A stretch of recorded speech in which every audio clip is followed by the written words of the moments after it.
देख रहे हैं नेटवर्क 33 राजकुमार के साथ। तो चलिए बढ़ते हैं आज की कहानी की ओर। दोस्तों, आज के युग में भूत प्रेत को लेकर लोगों के मन में जैसे विचार निकल से गए हैं। दुनिया में कई प्रकार के लोग निवास करते हैं। इनमें से कुछ भूत प्रेत पर विश्वास करते हैं तो कुछ लोगों के अंदर शुरुआत से ही भूत प्रेत के प्रति घृणा भरी हुई रहती है। लेकिन सच्चाई क्या है ये तो कोई नहीं जानता। जिनके साथ गंदे हादसे होते हैं वही उस दौर को समझ पाते हैं। निखिल एक मिडिल क्लास की फैमिली से बिलोंग करने वाला लड़का जो अपने सपनों के ख्याल में डूबा था। अपने सपने को पूरा करने के लिए उसने हर कोशिश को अंजाम दिया, लेकिन वो आज तक किसी भी ढंग की जॉब को पाने में असमर्थ रहा। उसका एक कारण ये भी था कि उसने कभी भी अपने काम को छोड़कर अपनी पढ़ाई को प्राथमिकता नहीं दी। लेकिन दोस्तों, जैसे जैसे वक्त बीतता है तो वैसे वैसे वक्त की कदर भी लोगों को समझ में आने लगती है। निखिल को भी अपने दिमाग में ये बैठाना पड़ा कि जब तक वो अपनी पूरी मेहनत लगाकर समय पर ध्यान नहीं देगा तब तक वो अपनी ज़िंदगी में सफलता के दरवाजे को खटखटा पाने में नाकाम रहेगा। लेकिन एक दिन उसके साथ कुछ ऐसा हुआ है जिसके बाद उसकी ज़िंदगी में एक नए मोड़ ने जन्म लिया। ये दोपहर का वक्त था जब कई दिनों के बाद निखिल दिल्ली पुलिस के एग्ज़ाम देने के लिए जोधपुर के लिए रवाना हुआ। जोधपुर एक ऐसा जिला है जहां राजस्थान की एक पुरानी चीज़ खंडर के रूप में प्रतिस्थापित है। भूत प्रेत और साथ ही पुरानी चीज़ों पर पल भर के लिए विश्वास नहीं करने वाला निखिल अपने दोस्त सुनील के साथ जोधपुर में घूमने वाला था।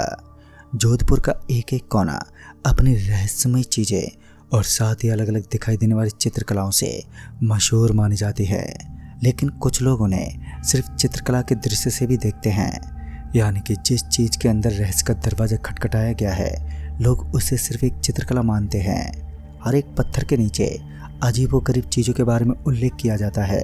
और तभी सुनील ने बताया कि जोधपुर के अंदर एक ऐसा दरवाज़ा भी है जिसके अंदर के क्षेत्र में जाने के बाद हमें सिर्फ नंगी डायनों का नाच देखने को मिलता है।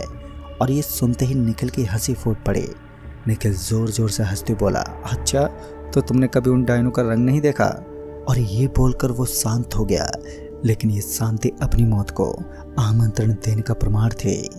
वैसे तो सुनील को भी इन चीज़ों पर यकीन नहीं था, लेकिन वो अपने दोस्त के सामने जिद करते बोला, हो सकता है जोधपुर में सच में कुछ ऐसा ही नज़ारा हो जो एक हकीकत हो। निखिल को ये बातें कतई पसंद नहीं आई और उसने अपने दोस्त को बोला, अच्छा तो तुम मुझे ये बता कहाँ पर वो दरवाज़ा, मैं उसके अंदर भी जाकर दिखाऊंगा और वापस लौट कर भी आऊँगा। लेकिन सुनील नहीं चाहता था कि उसका दोस्त किसी मुसीबत के पानी में पड़े। इस दिन तो उनके बीच इतनी ही वार्तालाप हुई और उसके बाद दोनों ने अपनी जुबान को बंद कर लिया। लेकिन वो कहते हैं ना, जब तक लड़ाई झगड़ा दोस्तों के बीच किसी चीज़ का कारण नहीं बनता तब तक शांति नहीं मिलती। बाद में तय हुआ कि निखिल उस दरवाजे के करीब जाकर दिखाएगा, पर सुनील नहीं चाहता था कि उसके साथ कोई अनहोनी जन्म ले।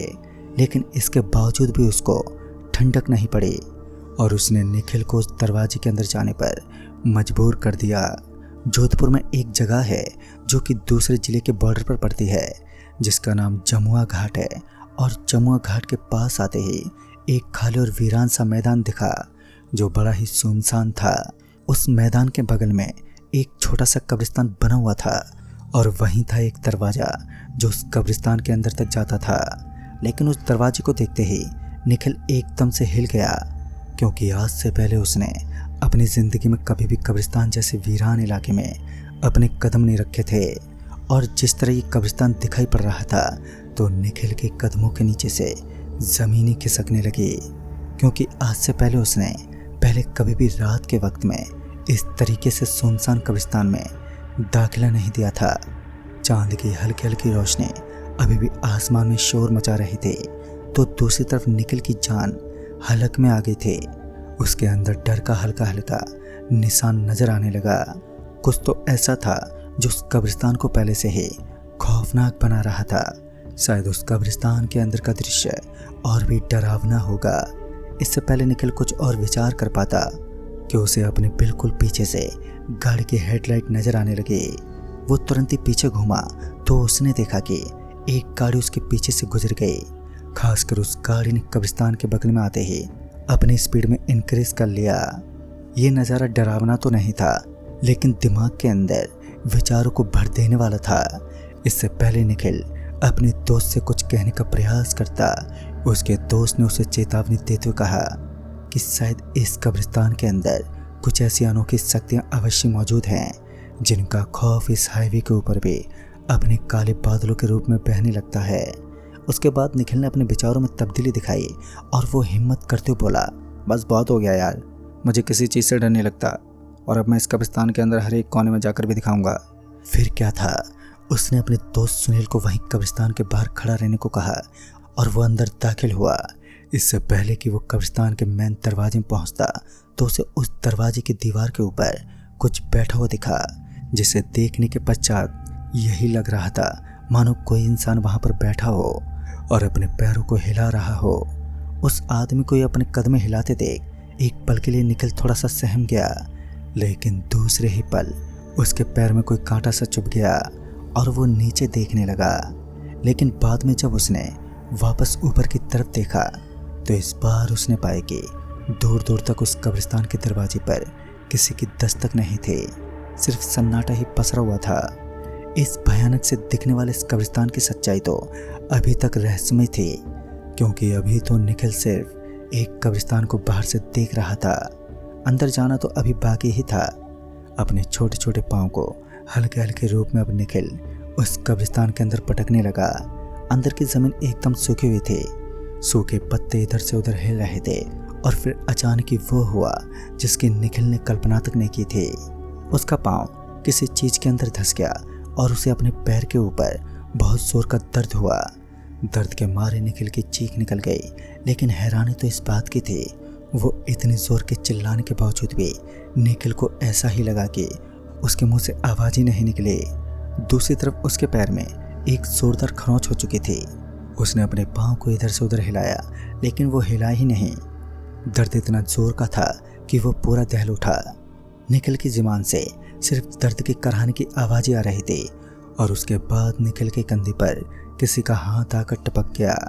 निखिल धीमे धीमे पीछे मुड़ा और इस बार जब वो पीछे मुड़ा तो उसके हाथ और पैरों में सनसनी मच गई, क्योंकि उसने देखा कि एक अकल्पनीय पुरुष जिसके दांत बाहर निकले हुए थे और साथ ही उसका पूरा का पूरा चेहरा एकदम काला था। निखिल को एक हल्के हल्के मुस्कान देते हुए बोला, स्वागत है आपका इस मौत के मंजर में। और इतना बोलते ही निखिल को घबराहट होने लगी, जिस कारण उसके शरीर में हड़कंप मच गई। निखिल कुछ कहने की कोशिश कर रहा था, लेकिन उसके मुंह से कोई लफ्ज़ तक बाहर नहीं निकला और उसके बाद वो बेहोश हो गया और एक कब्र के पास गिर गया। जब तक उसे होश आया तो उसने देखा कि उसका दोस्त उसे आवाज़ दे रहा था, लेकिन वो अभी तक कब्रिस्तान में आने की हिम्मत नहीं कर पा रहा था। फिर उसने पाया कि एक बुजुर्ग सा दिखने वाला शख्स एक फावड़ा लेकर किसी की कब्र खोद रहा था। ये बात सुनने में जितनी आसान लगती है, देखने में उतनी ही खौफ से भरी महसूस होती है। निखिल चुपचाप उस आदमी के बगल में जाकर खड़ा हो गया और कहने लगा, भैया आप इस कब्रिस्तान के रखवाले हो क्या? लेकिन निखिल की इस बात का कोई जवाब नहीं मिला। लेकिन इस वक्त निखिल का पूरा शरीर कांप रहा था, तो उस आदमी ने मुड़ते हुए बोला, आप चिंता मत करो, मैं तुम्हारी कब्र नहीं खोद रहा हूँ, जल्द ही तुम्हें पता चल जाएगा। उस वक्त निखिल किसी लाश की तरह इधर से उधर टहलता रहा। वो वापस से कब्रिस्तान से निकलने का दरवाज़ा भूल चुका था। कब्रिस्तान के अंदर लाइट की व्यवस्था भी नहीं थी कि वो लाइट की मदद से उस कब्रिस्तान से बाहर निकल सके। इससे पहले कि उसके साथ कुछ घटित होता कि उसे अपना दोस्त दिखाई देने लगा, जो कब्रिस्तान के अंदर दाखिल हो चुका था। लेकिन उसके दोस्त के पीछे कुछ भाग रहा था, जो दिखने में बड़ा ही खौफनाक था। उसके हाथ बड़े बड़े थे और साथ ही उसके मुंह के ऊपर लाल लाल कुछ दिख रहा था। निखिल उसे घूरते देखने लगा और बाद में उसे पता चला कि ये तो इस कब्रिस्तान का एक खौफनाक जानवर है, जो कभी भी उनके ऊपर अटैक कर सकता है। इससे बचने के लिए निखिल को तत्काल यहाँ से भागना होगा। इससे पहले निखिल भाग पाता कि उस आदमी ने निखिल को रोकते हुए कहा, मैं तुम्हें इस कब्र के अंदर नहीं दफनाऊंगा, लेकिन तुम्हारी कब्र कहीं और ही खोदी जाएगी। एक पल के खातिर तो निखिल का माथा ही सनक गया। उस आदमी को यूँ बात करता देख निखिल का मन हुआ कि वो एक कसकर उस आदमी के गाल पर तमाचा जड़ दे। वो अभी भी कुछ कर पाने में असक्षम था और वो तुरंत ही वहां से भाग पड़ा। वो जानता था कि इस कब्रिस्तान के अंदर मौजूद सारी चीजें एक छलावा है और उन्हें कभी भी मौत के द्वार तक पहुंचा सकती हैं, और यही एक बड़ी वजह थी कि उसे वहां से भागने का कोई रास्ता ढूंढना पड़ेगा। अब सिर्फ उसके पास एक ही रास्ता था जिससे वो अपनी जान बचा सकता था, और वो थी कब्रिस्तान के चारों तरफ फैली हुई एक विशालकाय दीवार जिसके ऊपर मिट्टी का जमावड़ा था। मगर भागने का कोई उपाय नहीं था। लेकिन तभी उसने देखा कि उसका दोस्त सुनील बुरी तरह चिल्ला रहा था, मानो कोई उसे बहुत जोर से मार रहा हो, और यह आवाज़ें इतनी ज़्यादा दर्द भरी थी कि एक समय के लिए निखिल के रंगों में दौड़ता हुआ खून भी जमने लगा। वो बार बार उस कब्रिस्तान के चारों तरफ अपनी नज़रें दौड़ाने लगा, लेकिन उस कब्रिस्तान के चारों तरफ के एरिया में घास फूस का जमावड़ा था, और साथ ही वो बुजुर्ग आदमी अभी भी उसी तरह कब्र को खोदने में लगा हुआ था। उसके बाद धीमे धीमे वहाँ हंसने की आवाज़ भी अब गूंजने लगी थी, और पूरा का पूरा माहौल अब तड़पने लगा। उसी समय निखिल किसी तरह अपनी बंदरों वाली हरकतों से दीवार पर चढ़ गया, और दीवार पर चढ़ने के बाद उसने देखा कि उस कब्रिस्तान के अंदर एक काला साया घूम रहा था। और जब उस साये ने निखिल के पास आने का दुस्साहस किया तो निखिल उसे घूरते हुए देखने लगा। एक ऐसा अजीब और काला साया जिसके अंदर से सिर्फ काला काला धुआं निकल रहा था। और उसके बाद जब वो साया वहाँ से गायब हुआ तो लंबे लंबे बालों वाली एक भयानक सी चुड़ैल उसे नजर आने लगी। लेकिन अपनी किस्मत के बल पर निखिल वहाँ से बचकर निकल गया। निखिल को जहाँ लग रहा था कि उसका दोस्त मर चुका होगा, तो वहीं जब वो उस कब्रिस्तान के सामने पहुंचा तो उसका निकम्मा दोस्त सुनील अभी भी उसी का इंतजार करते हुए बाइक का सहारा लेकर बैठा हुआ था। निखिल की ये दशा देखकर पहले तो सुनील उसके ऊपर जोर से हंसने लगा, लेकिन परिस्थितियों की मजबूरी को समझते हुए उसने वहां से निकलना ही ठीक समझा। और इस तरह निखिल की जिंदगी में एक नए मोड़ ने जन्म दिया, और उस दिन के बाद उसने भूत प्रेत को सीरियसली लेना शुरू कर दिया, और आज वो एक अच्छा राइटर बन गया है दोस्तों, जिसने अपनी कहानियों के लेख से काफ़ी लोगों का दिल जीता है, और आज एक अच्छी और मोटी रकम के साथ वो काफ़ी मशहूर भी है। तो दोस्तों, इस कहानी में बस इतना ही। तब तक के लिए बाय एंड टेक केयर।